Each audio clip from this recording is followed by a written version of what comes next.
नमस्कार, मैं डॉक्टर मुकुल खंडेलवाल। अम्बा की जो दुखद गाथा आप लोगों को मैंने सुना रही थी, जो स्वयं मैंने उसके दुख से द्रवित होकर लिखी है, उसी की अगली कड़ी पार्ट 3 में मैं उसके जीवन के चरमोत्कर्ष का वर्णन कर रही हूँ। जब मैंने स्थूनाकर्ण से उसने अपना ले लिया था, उसके बाद की कथा बता रही हूँ। कार्य पूर्ण हो जाने पर शिखंडिनी यक्ष स्थूनाकर्ण को उसका पुरुषत्व लौटाने जाती है। इधर जब स्थूनाकर्ण स्त्री रूप में था, तभी दुर्भाग्यवश वहाँ यक्षों के अधिपति कुबेर आए थे। सबने उनका अभिवादन किया, परंतु स्त्रीत्व को प्राप्त होने के कारण लज्जावश स्थूनाकर्ण उनके सम्मुख नहीं गया। इससे कुबेर बहुत कुपित हुए और उसे बुलवाए। अन्य यक्षों ने राजा कुबेर को बताया कि स्थूनाकर्ण ने पांचाल नरेश राजा द्रुपद की पुत्री शिखंडिनी को अपना पुरुषत्व दे दिया है और स्त्रीत्व स्वयं ग्रहण कर लिया है। स्त्री रूप हो जाने के कारण लज्जावश वे घर में ही छिपे रहते हैं। इसी कारण वे आपकी सेवा में उपस्थित नहीं हुए। माने स्त्री रूप में उपस्थित नहीं। यक्षाधिपति कुबेर की आज्ञा पाकर कुछ यक्ष स्थूनाकर्ण को उनके सामने लाए।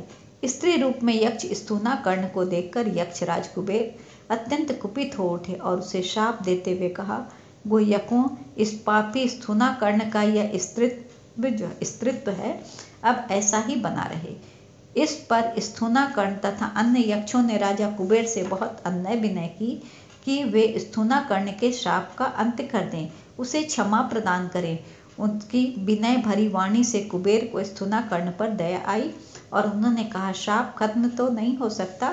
हाँ, शिखंडी जब मारा जाएगा तब यह स्थूनाकर्ण अपना पुरुषत्व पुनः प्राप्त कर लेगा। जब शिखंडी स्थूनाकर्ण के पास उसका पुरुषत्व लौटाने आता है, तब शिखंडी को सरलतापूर्वक आया देख स्थूनाकर्ण को बड़ी प्रसन्नता होती है।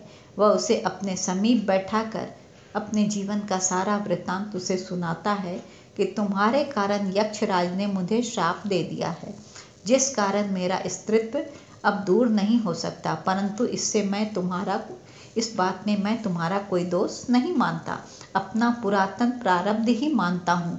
तुम्हें अपना पुरुषत्व देकर मैं अपनी नगरी में ही रहता था, परंतु उसी समय यक्षराज कुबेर का यहाँ आकर दर्शन देना, यह सब मेरा दुर्भाग्य ही था और संयोग ही था। खैर, अब इसे टाला नहीं जा सकता।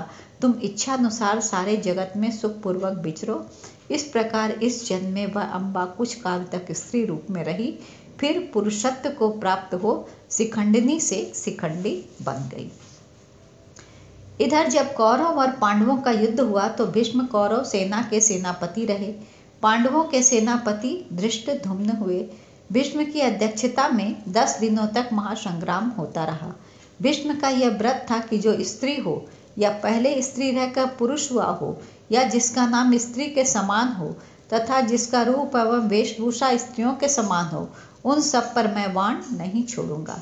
चूँकि द्रुपद पुत्र शिखंडी के बारे में भीष्म को ज्ञात था कि पूर्व में वह स्त्री था, बाद में पुरुष बना, अतः भीष्म जी ने युद्ध से पूर्व ही दुर्योधन व अन्य लोगों से यह बात साफ साफ कह दी थी कि मैं किसी भी कीमत पर शिखंडी पर वाण नहीं चलाऊंगा।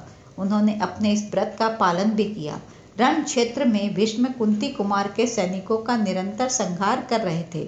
उधर अर्जुन द्वारा भी कौरव पक्ष के बहुत से योद्धा मारे गए। तब क्रोधित हो भीष्म पांडव सेना पर टूट पड़े।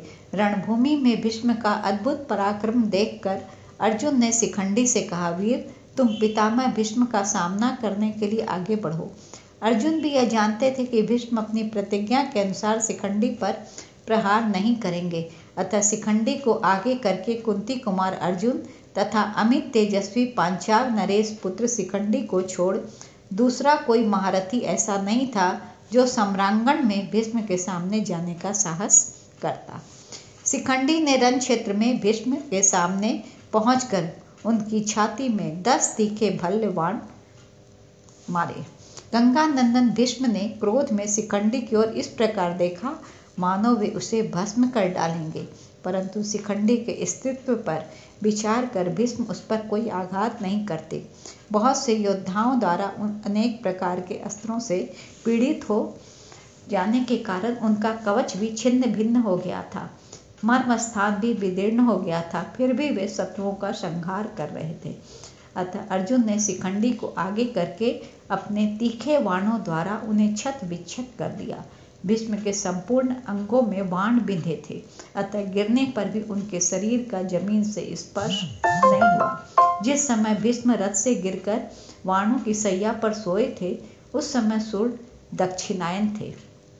चूंकि भीष्म को पिता द्वारा इच्छा मृत्यु का वरदान प्राप्त था, अतः उन्होंने बाण की सैया पर सोते हुए सूर्य के उत्तरायण होने की प्रतीक्षा की कि जब सूर्य दक्षिणायन से उत्तरायण हो जाएगा तब मैं अपने प्राणों को त्यागूंगा। अतः उन्होंने बाण की सैया पर सोते हुए सूर्य के उत्तरायण होने की प्रतीक्षा की। शायद यह उसी पाप का फल था जो उन्होंने अम्बा के साथ किया था। अम्बा की आह उन्हें लगी। वे तड़प तड़प कर बाणों की सैया पर मृत्यु का इंतजार कर रहे थे। इस प्रकार भीष्म की मौत शिखंडी जो अम्बा थी उसके कारण हुई। एक अबला का हरण कर उन्होंने उसके जीवन को दुख के सागर में डुबो दिया था। वह चाह कर भी न तो साल्व की पत्नी बन सकी, न ही भीष्म ने उसे अपनाया। अम्बा पर किए इसी अत्याचार का फल भी भीष्म को भोगना पड़ा। हाँ, पर अम्बा ने क्या कसूर किया था? उसे क्यों तीन जन्मों तक दुख सहना पड़ा? भीष्म के कारण उसे पुरुष रूप से ही घृणा हो गई थी। वह भीष्म तथा अपने प्रेमी दोनों से ही तिरस्कृत होने के कारण किसी अन्य से भी विवाह की कामना नहीं करती। वह हर जन्म में तप करती है, अपने शरीर को क्लेश देती है। जीवन से उसे कोई लगाव नहीं रह जाता। वह कठिन से कठिन तप साधना करती है। उसका यह तप किसी पुण्यलोक की प्राप्ति के लिए नहीं था, वरन भीष्म से बदला लेने के लिए। वह हर जन्म में अपने अपमान का बदला लेने के लिए प्रतिशोध की आग में जलती रहती है, कठिन तपस्या करती है। अंततः उसने शिव से वरदान प्राप्त कर अपने ऊपर किए गए अत्याचार का, अपमान का भीष्म से बदला ले ही लिया। तीसरे जन्म में ही सही वह उनकी मौत का कारण बनी। धन्यवाद।